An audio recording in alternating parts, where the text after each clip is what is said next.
Olá! Amanhã é dia de finados. Há uma prática muito comum que é vista nos cemitérios, que é a questão de acendermos velas aos mortos. O que eu gostaria de colocar hoje na mira da verdade, a base bíblica para essa questão de acender uma vela para um morto, qual o significado disso? Existe alguma razão de acendermos uma vela para os nossos mortos? A Bíblia fala alguma coisa sobre isso? Essa e muitas outras questões você vai acompanhar agora, pois está no ar, na mira da verdade.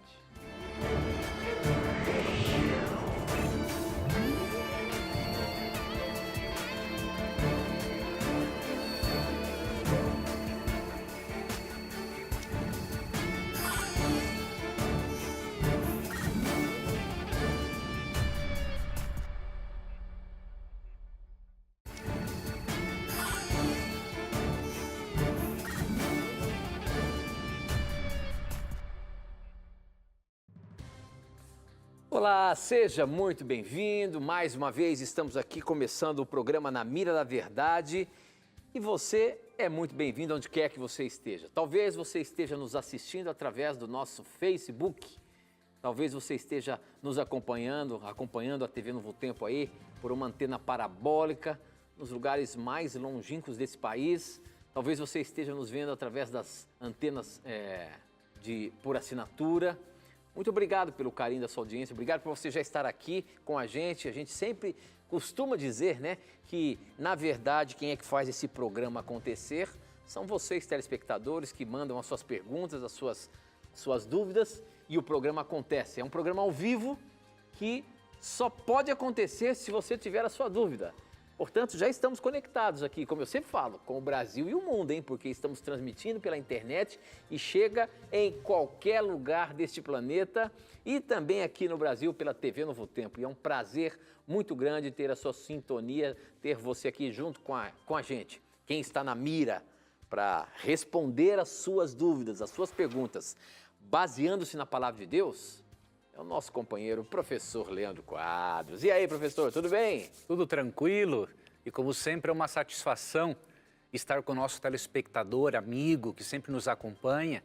E digo a você também que acompanha pela primeira vez o programa, obrigado pelo seu carinho, pela sua audiência.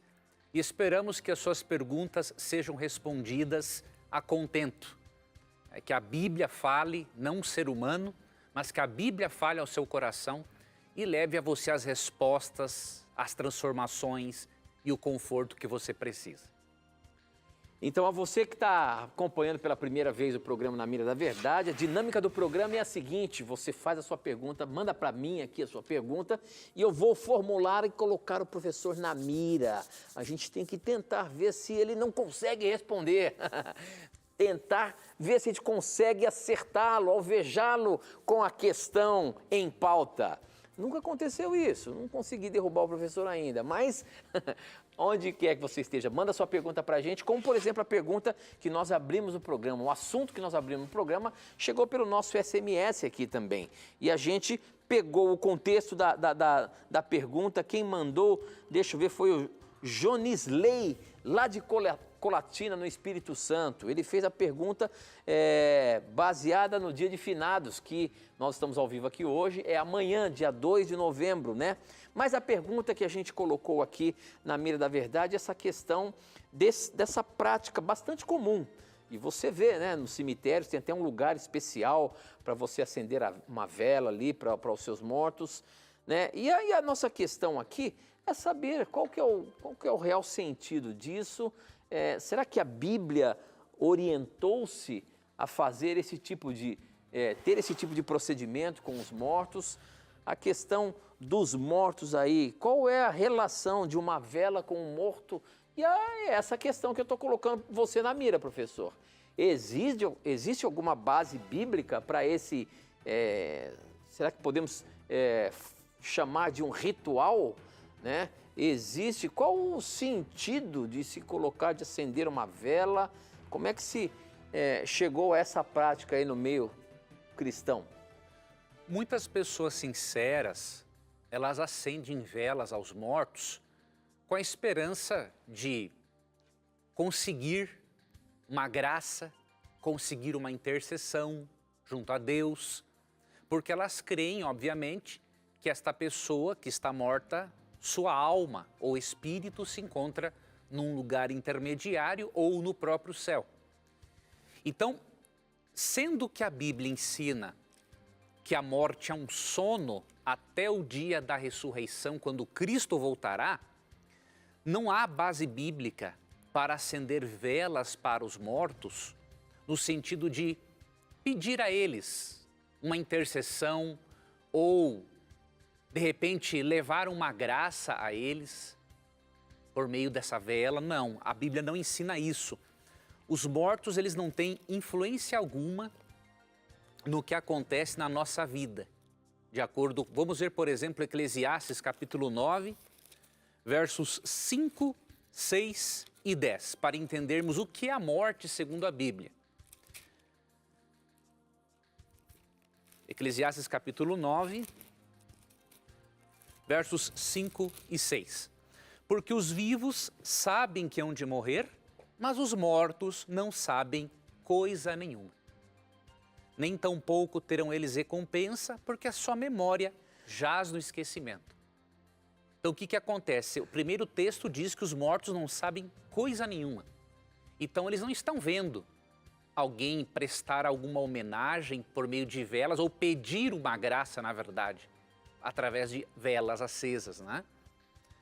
E o verso 6 complementa, ó, amor, ódio, inveja para eles já pereceram. Eles não sentem mais amor, nem ódio e nem inveja. Então isso envolve total inconsciência.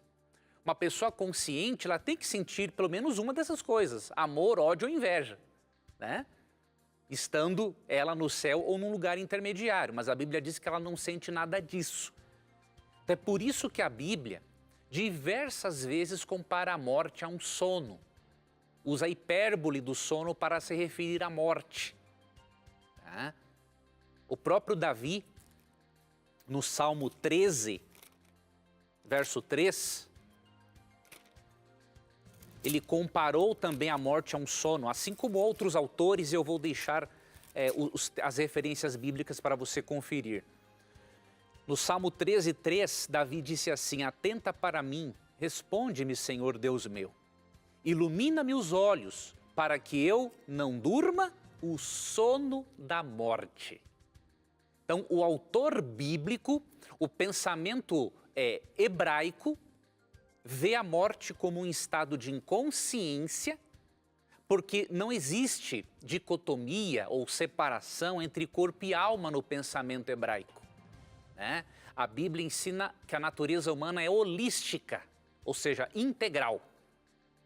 Então é por isso que Davi fala que ele não queria dormir o sono da morte. E outros autores bíblicos comparam a morte a um sono. E que isso deve levar você a entender que o acender velas não vai fazer com que a pessoa interceda por você. Primeiro, porque ela está dormindo.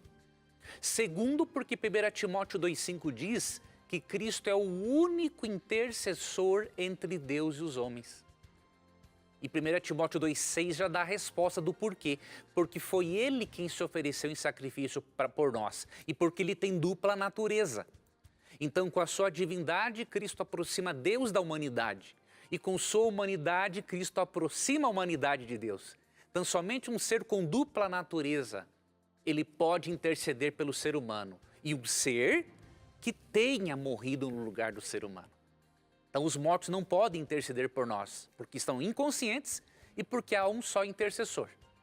E outros textos que falam que a morte é um sono, você pode ver Daniel 12, versos 2 e 12, Jeremias 51, 57, 1 Coríntios 15, 23, João 11, 11 a 14, é outro texto em que Jesus compara a morte a um sono. Agora, seria errado uma pessoa ir até o cemitério e prestar alguma homenagem a um querido morto, limpando o túmulo ou fazendo alguma coisa parecida? Claro que não. Não tem problema algum em fazer isso se você for com o pressuposto correto. Você não pode ir ao cemitério com o pressuposto errado, de que a pessoa morta está ali vendo, está sentindo alguma coisa, porque a Bíblia diz que a pessoa não sente nada e que ela está entregue ao esquecimento. Então nós lemos isso em Eclesiastes 9, versos 5 e 6. Agora nós vemos que Jacó, quando sepultou Raquel, sua esposa, ele não deixou de homenageá-la, mesmo que ela estivesse dormindo. O verso 19 de Gênesis 35 diz assim: assim morreu Raquel e foi sepultada no caminho de Efrata, que é Belém. Sobre a sepultura de Raquel, levantou Jacó uma coluna que existe até o dia de hoje, até o dia em que o texto foi escrito, né? Então ele levantou uma coluna, né, tanto para demarcar onde estava a sepultura dela, mas como uma forma também de homenagem àquela pessoa que ele tanto amava e que faleceu. Então todas as pessoas que vão, né, ao cemitério no dia dos finados, elas têm que ter os seus sentimentos respeitados. Tá? Nós não cremos, como muitos, que a morte é um estado de consciência. Mas mesmo assim, deve-se respeitar os sentimentos das pessoas que estão ali porque sentem saudade daquele ente querido. Então, de forma alguma, Deus condenaria alguém visitar um túmulo, fazer uma manutenção que é necessária, não é? No túmulo daquele ente querido a cada ano, para que aquilo ali fique organizado, sempre bem arrumadinho, não é? Não tem erro nenhum nisso. Agora, não ore pelo morto, porque a Bíblia não apoia isso. Não pense que ele está consciente e não acenda velas para ele. O mais que você fizer, pode ter certeza que não vai contradizer nenhum princípio bíblico. E eu oriento a todos os irmãos e amigos que sabem da doutrina bíblica sobre a morte, que façam um trabalho bonito de evangelização nesse dia, levando para as pessoas a esperança da ressurreição. Entregue um folheto, uma revista, seja o que for, que fale da doutrina da ressurreição. Isso vai fazer com que muitos que visitam os cemitérios se encham de esperança, com a alegria, né, e com a certeza de que os mortos ressuscitarão quando Cristo voltar, como diz João 5, 28 e 29 e 1 Coríntios 15. Então, aproveitemos essa data para ajudar as pessoas a terem esperança, para ensinarmos as pessoas acerca da morte, jamais para desrespeitá-las. Muito bom, professor, muito bom. Estamos apenas começando. Você pode participar do programa mandando as suas perguntas por SMS. Eu recebo aqui na hora. Você pode mandar a sua pergunta também pelo nosso Facebook, namiradaverdade.nt. O nosso Instagram é @namiradaverdade. Cadastre aí, segue a gente lá, manda a sua pergunta também pelo nosso Instagram. E você tem o nosso blog, novotempo.com/namiradaverdade. Pergunte, faça sua pergunta aqui e vamos ver o que a Bíblia tem para nos orientar. Como, por exemplo, o Mauro Cabral, ele mandou a sua pergunta pelo nosso Instagram e ele diz o seguinte: de acordo com a Bíblia e a doutrina adventista, o professor Leandro, qual a cronologia a partir da volta de Cristo até a vida na Nova Jerusalém? O que vai acontecer no meio desses eventos? Basta irmos a Apocalipse 19 e veremos que a partir da volta de Cristo, mencionada no capítulo, há uma série de eventos, bem rápido de responder. Apocalipse 19, 11 a 21 fala da volta de Cristo. Apocalipse 20 fala do milênio. E no final do milênio ocorre a ressurreição dos mortos. Satanás é jogado no lago de fogo e castigado juntamente com os ímpios. Depois os ursos são levados para o céu, na Cidade Santa, no capítulo 21, e no capítulo 22 a Cidade Santa desce para a terra e aí moraremos para sempre com Deus aqui neste planeta. Então a sequência é simples, basta ir de Apocalipse 19 a 22. Muito bem, agora aqui no nosso Facebook, eu estou aqui no nosso Facebook, a pergunta do Marcos é a seguinte, professor. Tenho uma dúvida referente ao livre-arbítrio. Se Deus sabe tudo sobre nosso futuro, isso quer dizer que temos dois finais preparados? o que nós escolhemos, ou melhor, se escolhemos a salvação e o que nós escolhemos a perdição, ou seja, dois finais, o que a gente já escolheu para ser salvo e o que a gente escolheu para se perder. Depende exclusivamente da nossa escolha. É assim que a gente entende essa questão do livre-arbítrio? Será que Deus já tem preparado dois finais aqui? Se eu escolher ser salvo, eu vou ser salvo. Se eu escolher ser perdido, eu já tenho lá o meu fim preparado. É assim? De forma alguma. Deus não é roteirista de novela, né? Para criar dois finais diferentes. Não é assim que a coisa Você funciona. decide, né? Não é assim, né? Gálatas 6, 8, diz assim, ó. Gálatas 6, 7. Não vos enganeis, de Deus não se zomba, pois aquilo que o homem ceifar, isso também. Aquilo que o homem semear, isso também ceifará. Então nós colhemos aquilo que plantamos. A decisão é individual. É óbvio que o nosso livre-arbítrio é corrompido.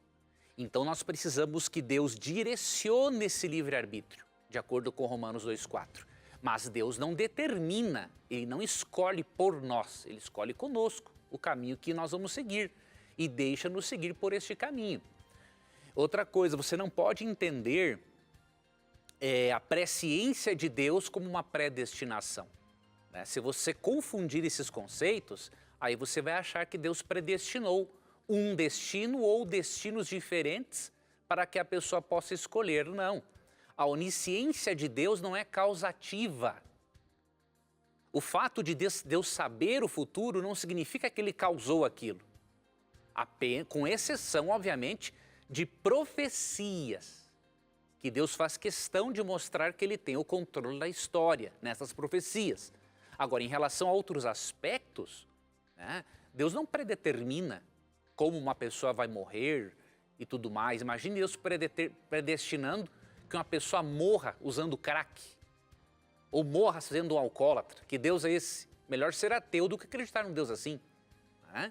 Então, não confunda presciência com predestinação. As coisas acontecem não porque Deus prevê porque elas vão acontecer. Ele conhece o fim desde o princípio, mas isso não significa que isso interfira na decisão das suas criaturas. Um outro texto importante, e fala diretamente da salvação até, Apocalipse 22, 17. O Espírito, que é o Espírito Santo, e a noiva, que é a Nova Jerusalém aqui nesse contexto, dizem, vem. Aquele que ouve, diga, vem. Aquele que tem sede, venha. E quem quiser, ou seja, quem não quiser não vai receber isso. Quem quiser, receba de graça a água da vida, que é Jesus. Então, mesmo corrompido o nosso livre-arbítrio, ele existe. E Deus, como eu disse, ele não é roteirista de novela para criar dois finais a fim de que escolhamos um deles.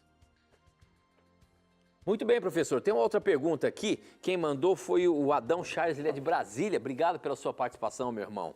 A pergunta do Adão é a seguinte: por que Deus ungiu Saul sabendo que ele ia se perder? Por que ele não escolheu outro que não fosse se perder? Eu sei que Deus o rejeitou porque ele desobedeceu os preceitos, os seus preceitos. Mas Deus, sabendo disso, ainda assim, por que ele ungiu Saul como rei? Qual foi a intenção de Deus para isso? Você vai ver daqui a pouquinho, depois do intervalo. A gente volta já.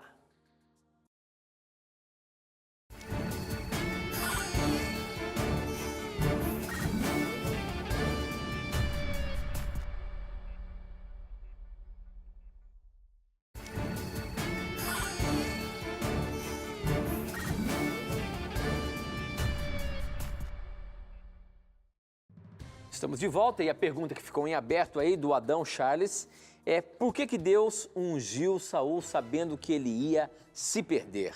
Qual foi o objetivo, qual a intenção de Deus em ungí-lo rei se ele de fato iria se perder? Por que Deus fez isso, professor?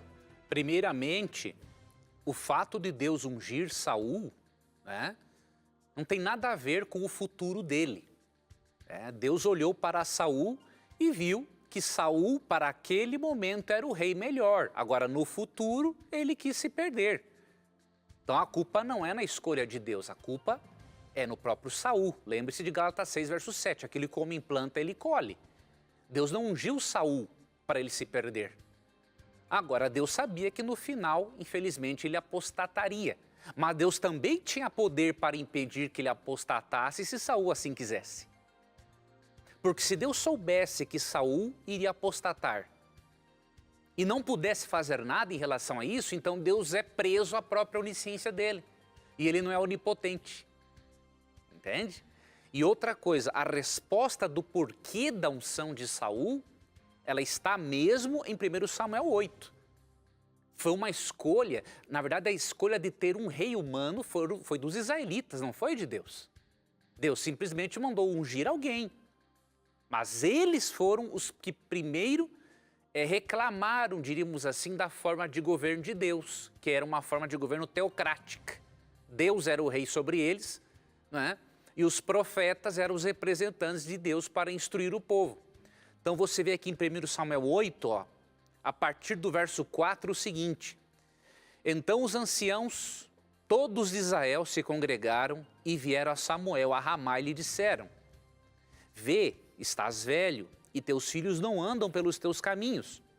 Constitui-nos, pois, agora um rei sobre nós, para que nos governe, como tem todas as nações. Porém, esta palavra não agradou a Samuel, quando disseram: Dá-nos um rei para que nos governe. Então Samuel orou ao Senhor. Disse o Senhor a Samuel, isso aqui é importante, ó: Atende à voz do povo em tudo quanto te diz, pois não te rejeitou a ti, mas a mim, para eu não reinar sobre ele. Deus aqui claramente demonstra que ao povo escolher um rei, como as demais nações, o povo rejeitou a Deus como único rei. Não que Deus não pudesse, não pudesse não pudesse existir uma monarquia divina e uma monarquia humana, mas Deus preferiria a monarquia divina, o regime teocrático. Mas como eles quiseram um rei, Deus falou: bom, já que eles querem assim, eles não estão contentes com o meu reinado, então unge um rei para eles. E aí Deus orientou que fosse Saul. Então essa é a história. Não tem a ver com predestinação, não tem a ver com essas coisas. Lembre-se que Deus deixa a história fluir no seu curso normal, respeitando as decisões de suas criaturas que são livres. Muito bem. No Facebook, a pergunta é a seguinte: eu sou da Assembleia de Deus, mas assisto muito a programação da Novo Tempo. A minha pergunta é: se eu sei que o mandamento do sábado tem que ser observado, se mesmo sabendo não o observo, eu estou cometendo o pecado de blasfêmia contra o Espírito Santo? Essa pergunta quem fez foi o Benedito Ruberval. Professor, sabendo que o sábado na Bíblia é para se guardar e eu não guardar, mas se eu não guardar, eu estou cometendo pecado de blasfêmia contra o Espírito Santo? É isso? Não. A Bíblia diz que é pecado, sim, não guardar o sábado, mas não é o pecado... Uma vez que eu descobri isso como verdade bíblica, certo? Sim, mas não é pecado contra o Espírito Santo, é diferente, né? O pecado imperdoável, em Mateus 12, ele não é praticado por cristãos. Quem tem que temer o pecado imperdoável é aquele que não aceitou a Jesus. Porque o pecado imperdoável é uma rejeição contínua a Jesus e ao próprio Espírito Santo. Então, Tiago 4,17 diz assim: aquele que sabe que deve fazer o bem e não o faz, nisso está pecando. Mas não é o pecado contra o Espírito Santo, é um pecado, só que de menor gravidade do que o pecado contra o Espírito Santo. Tá? Você não vai pecar contra o Espírito Santo porque você não quer guardar o sábado, mas você está pecando. E pode ser que o seu coração se endureça futuramente e você não queira mais saber nada da doutrina do sábado. Você que conhece, você que não conhece é outra história. Deus, a salvação primeiramente é pela graça. E segundo, nós demonstramos que aceitamos esta graça pelas obras. E Deus considera aqueles que tiveram oportunidade de aprender, aqueles que não tiveram. Deus sabe que nem todas as pessoas estão no mesmo nível espiritual. Por isso que Ele lida com cada um de forma individual. Muito bem, eu acho que a gente precisa fazer um alinhamento aqui, professor. Olha só o que o Adeildo está perguntando aqui, mas eu acho que ele está se equivocando, mas vamos lá. A pergunta do Adeildo é o seguinte: por que vocês, adventistas, você que está nos acompanhando aí pela primeira vez, o programa Na Mira da Verdade, mantido pela TV Novo Tempo, nós somos adventistas do sétimo dia. E aí ele fez essa questão para a gente. Por que vocês, adventistas, não fazem o que Jesus ordenou, como, por exemplo, lavar os pés, mas guardam o sábado, que Jesus nunca fez questão? Vamos fazer esse alinhamento aí, professor. A igreja adventista, ela não faz a cerimônia do lava-pés, por exemplo, na Santa Ceia? É isso aí mesmo? E Jesus, de fato, não fez questão do sábado? Olha, eu lamento informar ao irmão, mas você está muito desinformado a respeito da igreja adventista. A igreja adventista é uma das únicas, são pouquíssimas, que pratica a cerimônia do lava-pés. Que é uma ordenança, não, um exemplo que Cristo deixou pra gente, certo? E é uma ordenança de Jesus. É ordenança mesmo, né? Em João 13. Então, eu não sei de onde que o irmão tirou essa informação. Ela não é correta. Você pode ir ver uma celebração de ceia, de Santa Ceia, em qualquer igreja adventista e tem um lava-pés. Então, você está bastante desinformado sobre esse assunto. Só como exemplo, esse final Não de semana... acredite naquilo que os outros dizem. Como exemplo, esse final de semana nós participamos de um lava-pés, não é, professor? Sim. Estamos juntos lá. Tinha na igreja e tudo mais, então não sei de onde veio essa informação para o irmão. Quanto ao sábado, Jesus sempre fez questão de guardar o sábado, só que ele não fazia questão de guardar o sábado da maneira fanática e farisaica da época. Então eu recomendo que o irmão estude os debates de Cristo sobre o sábado e você vai perceber uma coisa. Cristo nunca entra em discussão sobre a validade ou não do mandamento do sábado. Ele entra em discussão sobre a maneira de se guardar o sábado. Porque a lei de Deus é a lei imutável. Você lê em Mateus 5,17. Não penseis que vim revogar a lei e os profetas. Não vim revogar, vim cumprir. Porque até que o céu e a terra passem, verso 18, nem um i ou um tio se omitirá da lei sem que tudo se cumpra. Então nada pode ser tirado da lei. Se não é para tirar nem um i e nem um tio, não podemos tirar um mandamento inteiro como o sábado. Então, esse é o primeiro ponto. O segundo ponto, você vê que os embates de Jesus não eram sobre a observância ou não do sábado, mas sobre a maneira. E eu vou te dar só um exemplo. Se você ler Mateus 12, 9 a 12, isso já vai ficar claro. Aqui, Jesus cura um homem que tinha uma mão atrofiada. E Jesus cura no dia de sábado. E aí os fanáticos, obviamente, o questionam por ele curar uma pessoa no sábado. E aí no verso 12, Cristo responde: ora, quanto mais vale um homem que uma ovelha, porque no sábado eles tirariam uma ovelha do buraco. Entendeu? Logo, é lícito nos sábados fazer o bem. Ele não disse é lícito você fazer o que quiser no sábado. É lícito fazer o bem e trabalhar no sábado. Não. É lícito, é de acordo com a lei, fazer o bem no sábado. Então, Cristo discute a maneira de guardar o sábado e não o sábado em si mesmo. Tanto que o sábado continuou sendo guardado décadas após a cruz pelos judeus cristãos primitivos. Então, meu irmão, o sábado é uma doutrina importante sim. Aprofunde-se e tira da sua mente essa ideia de que não há o lava-pés na igreja adventista, porque ela é uma das únicas que o pratica.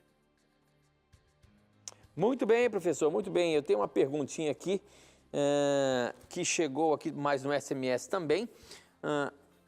A pergunta que você está na mira é a seguinte, meu irmão. Deus envia espírito mau para atormentar as pessoas? Pois lá em 1 Samuel 16,14, a Bíblia fala que Deus enviou um espírito maligno para atormentar Saul. Como é que fica essa questão, professor? Se Deus mandou um espírito para atormentar Saul, quer dizer que quando a pessoa é atormentada, foi Deus quem mandou?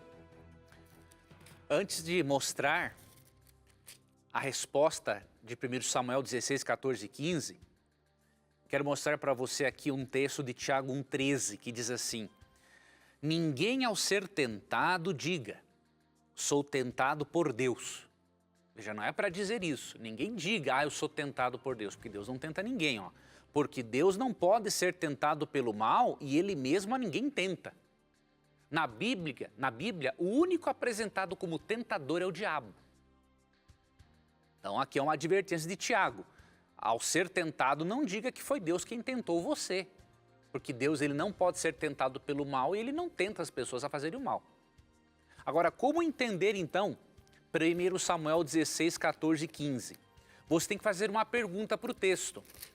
Esta é a opinião teológica da Bíblia ou a Bíblia só está refletindo a opinião deles naquela época? Vamos ler 2 versos e aí você vai obter a resposta.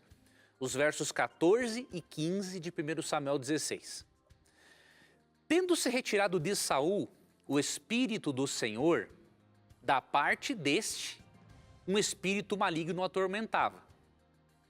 Então os servos de Saul lhe disseram: eis que agora um espírito maligno enviado de Deus te atormenta.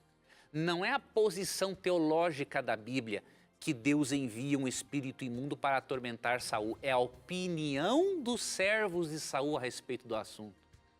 Eles ainda não tinham um conhecimento mais abrangente do conflito cósmico entre o bem e o mal. E por isso eles atribuíam a Deus tudo aquilo que acontecia. Mas você vê que a revelação vai sendo progressiva e os personagens bíblicos vão tendo uma compreensão maior ao ponto de Tiago dizer, por exemplo, em Tiago 1,13, né, que ninguém ao ser tentado diga sou tentado por Deus. Porque Deus não faz isso. O único tentador é o diabo. Então, lembre-se, essa é a opinião dos servos de Saul e não a posição teológica da Bíblia. Muito bem, professor, muito bem. Estou vendo aqui que pelo nosso Facebook quase 1000 pessoas estão acompanhando aqui o programa ao vivo. Obrigado pela sua participação. Mas olha só, compartilhe aí com seus amigos para que mais e mais pessoas tenham a chance de ver o programa e aprender mais da palavra de Deus. Quem sabe tirar suas dúvidas. Nós estamos aí perto de 1000 pessoas. Compartilhe esse vídeo.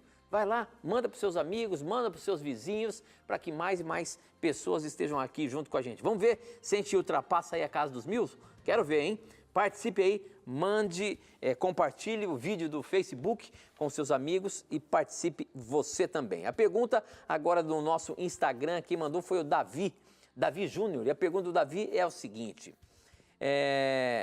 se o julgo desigual é considerado pecado segundo a Bíblia, por que aparentemente lá no texto de 1 Coríntios 7, 12 a 14, recomenda a união de pessoas em julgo desigual?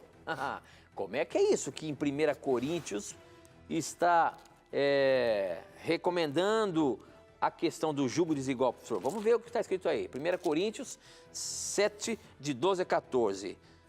Veja aí, professor, o que está dizendo aí. Não, aqui, ó, não está recomendando o julgo desigual. O que ele está fazendo é o seguinte: o que ele está fazendo? Está dizendo, se uma pessoa está casada com uma pessoa que é descrente, né, ou por seja, exemplo, se uma cristã está casada com um homem não crente, cristão, né? Os dois antes eram descrentes, um se converte. O que Paulo está dizendo é que é para não se separarem. Ele não está mandando um crente casar-se com um incrédulo. Ele está impedindo que duas pessoas já casadas se separem pelo fato de uma se tornar crente. É simples isso de ler no contexto. Olha o verso 10. Ora, aos casados ordeno não eu, mas o Senhor, que a mulher não se separe do marido e que o marido não se aparte da sua mulher. Ao mais digo eu, não o Senhor. Se algum irmão tem mulher incrédula, porque nem sempre o casal aceita Jesus como Salvador. Às vezes o homem só aceita, às vezes só a mulher aceita, às vezes só os filhos aceitam. Isso é normal, né? É porque ele fala se já é casado, né, professor? Sim, já está casado. Tem uma mulher incrédula e esta consente morar com ele, não a abandone. E a mulher que tem um marido incrédulo e este consente ver com ela, não deixe o marido. Porque o marido incrédulo é santificado no convívio da esposa e a esposa incrédula é santificada no convívio do marido crente. Ou seja, aquele que se tornou crente, ele pode influenciar para o bem aquele que é descrente ou que não conhece toda a verdade. Então você confundiu as coisas. Você está pensando que Paulo aqui está falando do casamento entre um crédulo e incrédulo. Não, ele está falando o quê? Já que essas pessoas já estão casadas e uma delas se converteu, que não exista o divórcio por causa disso. Porque a conversão das pessoas, a entrada delas na igreja não é para separar os casais, é para mantê-los mais firmes ainda. Muito bem, professor, muito bem. O nosso tempo está correndo aqui, a gente tem que ir para mais um intervalo. Mas aproveite o intervalo aí, faça a sua pergunta, manda para a gente. A gente volta já.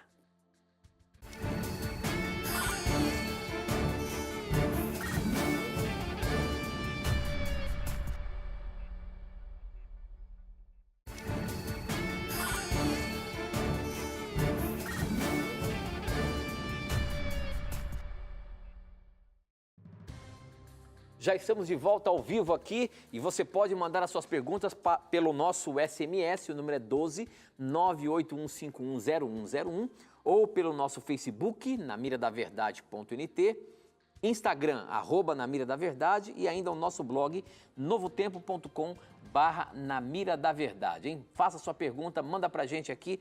Essa que chegou aqui pelo nosso SMS, está falando sobre o dízimo. Talvez você tenha algumas dúvidas com relação ao dízimo, o que devolver, o que não devolver. A pergunta é a seguinte, professor. Eu devolvia 16% de pacto. Pacto é uma forma de ofertar. Você faz um pacto, né, de oferta programada. Então, eu devolvia 16% de pacto, fora os 10% do dízimo. Mas fiz um empréstimo e não consegui mais devolver como antes. Agora devolvo somente 10% de pacto e dízimo, mas com o líquido já descontado do empréstimo. O que eu faço? Por favor, me ajude. Não vou mais conseguir devolver o atrasado. Deixa eu ver se eu entendi aqui, professor. Não sei se ele está dizendo isso. Ele devolvia 16 de pacto e 10 de dízimo. Agora ele devolve 10% de pacto e dízimo. Não sei se é 10% de pacto e 10% de dízimo. As duas ou se coisas. 10% envolvendo pacto e dízimo. Envolvendo. Né? E a dúvida dele aqui, se ele não vai conseguir devolver o atrasado, será que ele está sentindo que está roubando a Deus? Olha, nós não temos, o irmão não nos deu muitos detalhes para dar uma resposta específica. Se ele estiver devolvendo 10 de pacto e 10 de dízimo, então ele está certo com Deus, porque a questão de atrasados ou não é com relação a dízimo, não é, professor? Sim, mas com o pacto também. Né? As ofertas, porque Malaquias 3, 8 e 9 diz que nós roubamos a Deus quando não damos ofertas e quando não dizimamos. Então as duas coisas são muito importantes. Então veja, eu não sei se o irmão fez isso. É possível que você tenha dizimado do seu empréstimo, isso não é necessário. Se você pegou um empréstimo para gerar uma renda, você vai dizimar do lucro real, daquilo que gerou a renda. Esse é um ponto. Segundo ponto, o pacto de ofertas não precisa ser 10%. Algumas pessoas dão 1%, 2%, 3%, 4%, 5%, isso é uma coisa individual e pessoal. Agora, se você tem um dízimo atrasado, uma oferta atrasada, eu lhe dou uma sugestão que, na verdade, eu aprendi com uma aluna de um dos meus cursos.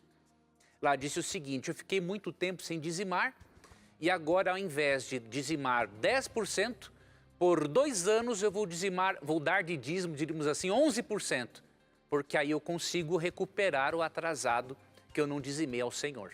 Então é uma estratégia que você pode adotar, tá? Mas eu gostaria de entender melhor qual é a relação desse seu empréstimo com o dízimo, eu não entendi.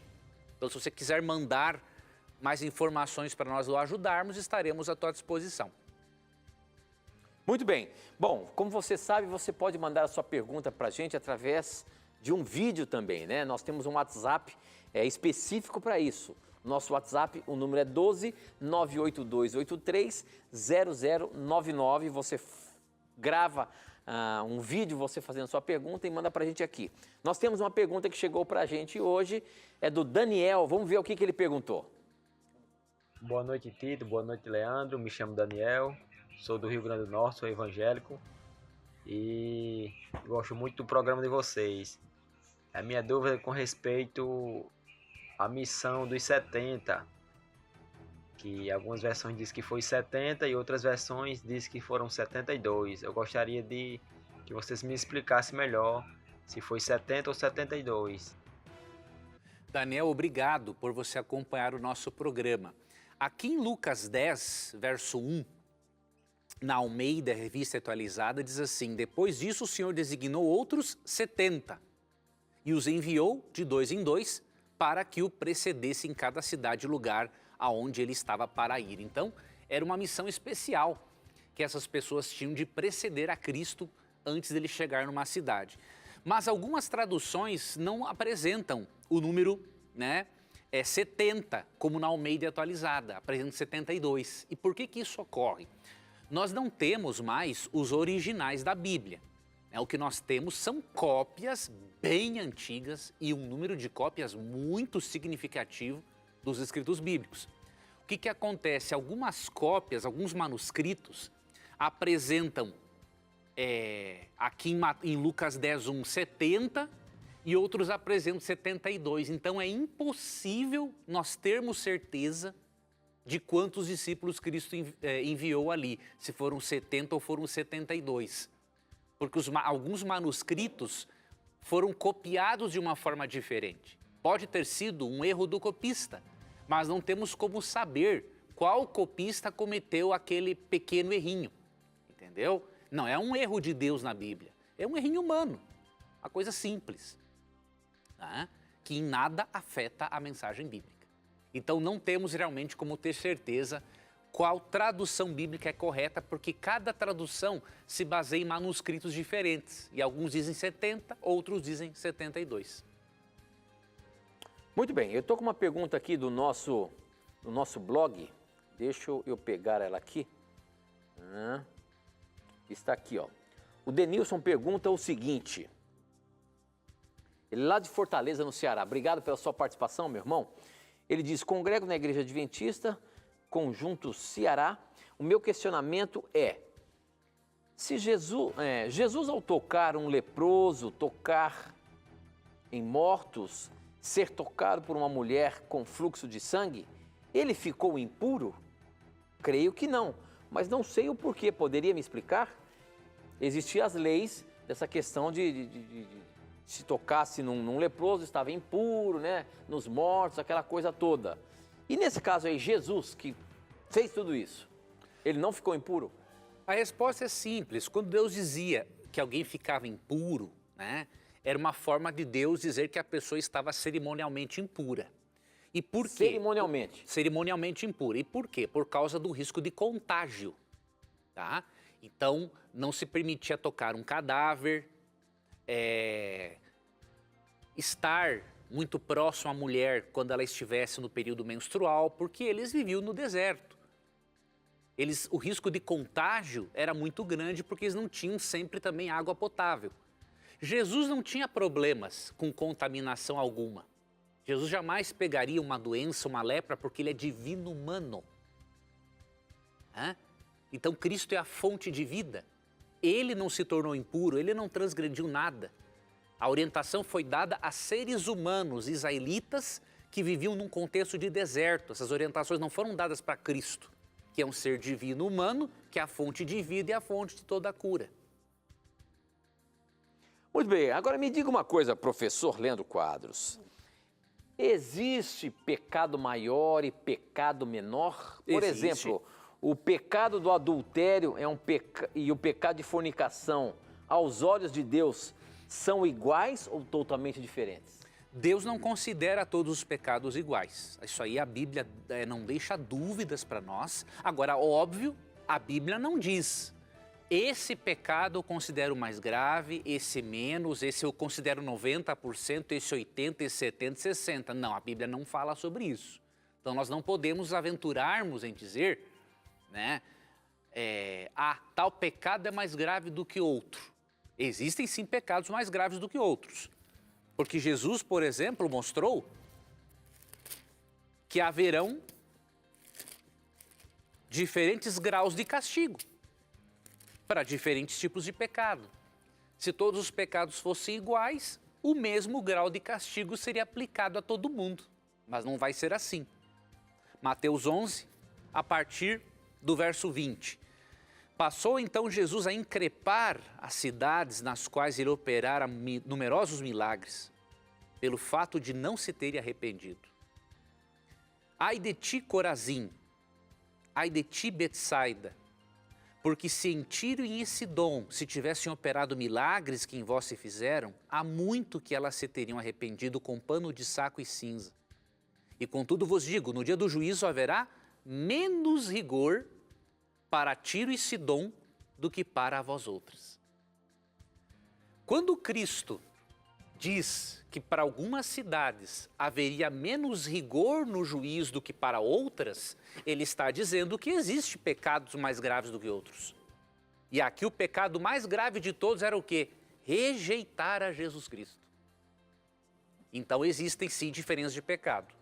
Claro que seja um pecadão ou um pecadinho, ele pode nos tirar do reino do céu se nós não nos arrependermos dele. Mas Deus faz sim a distinção entre pecados. Imagine Deus considerar, por exemplo, um roubo de uma galinha na mesma proporção de gravidade que um homicídio.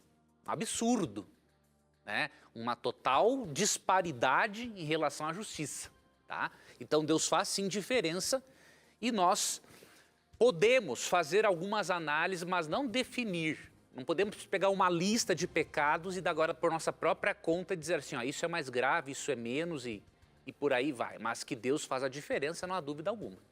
Muito bem, essa pergunta quem mandou foi a Elaine Vieira de Souza, obrigado pela sua participação. Eu tenho uma perguntinha do Facebook aqui, que é o seguinte, olha, quem mandou foi o Paulo Roberto.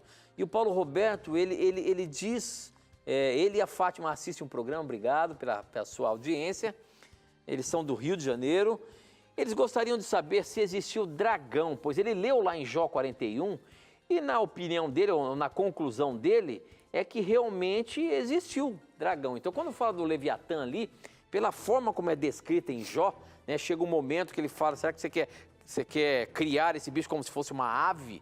Dá a entender de que aquele monstro tinha asas, né? Quando ele fala que quer pegar com um anzol, dá a entender que era, enfim, não é bem certo o que é o Leviatã. Ele chegou na conclusão que é dragão. Se existe o nome dragão na Bíblia, essa criatura, porventura, existiu mesmo? Não, isso aí é um mito, né? A Bíblia se utiliza de linguagem mitológica para poder comunicar as suas verdades de uma forma que as pessoas entendam. Então, por exemplo, o dragão era um símbolo da destruição, um animal terrível na mitologia. Então, em Apocalipse 12, 7 a 9, Satanás é comparado a um dragão. Agora, a mitologia sempre existiu? Na época de Daniel, por exemplo? Sempre existiu. Sempre existiu mitologia. Desde o início do mundo, os egípcios tinham muitos mitos, bem antes de Israel, né? Então, isso sempre existiu. Agora, esse animal dragão que voa e cospe fogo, isso não existiu. E nós não temos como identificar certos animais mencionados na Bíblia, como o Leviatã e como o Behemoth, mencionado em algumas traduções. São animais pré-históricos, né? E não existe nenhum animal atual com as características deles. Então, qualquer identificação desses animais é mera especulação. Olha, outra questão que tem aqui do Erimar, também pelo Facebook, muita gente no Facebook, a pergunta dele é a seguinte, eu queria saber por que o povo hebreu ficou cativo no Egito, uma vez que José foi governador de lá? Por que o povo hebreu ficou 400 anos cativos no Egito, se o próprio José era governador lá? Quando você lê a história, você percebe que José morreu e o faraó que comandava na época de José deixou de ser faraó e veio um faraó perverso. Foi esse outro faraó, após a morte de José, que escravizou o povo. Então você tem que ler a história, né? Você tem que ler ali a história para você ver que houve uma troca de faraó logo após a morte de José. E este faraó perverso escravizou Israel.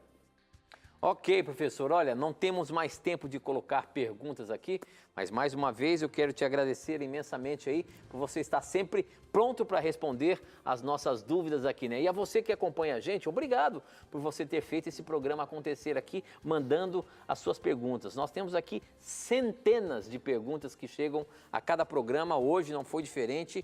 Muitas perguntas chegaram pelo Facebook, pelo Instagram. Obrigado a você que está nos acompanhando no Instagram também. Por favor, não esqueça de se inscrever no nosso Instagram, tá bom? E a você que está no Facebook, também se inscreva no Facebook. Enfim, eu só tenho que agradecer a você por você ter feito esse programa acontecer. E professor, a gente está sempre aqui nos encontrando às segundas-feiras para essas perguntas mais diversas que chegam aqui. Eu te agradeço aí por mais uma vez ter respondido essa que nós colocamos aqui na mira hoje.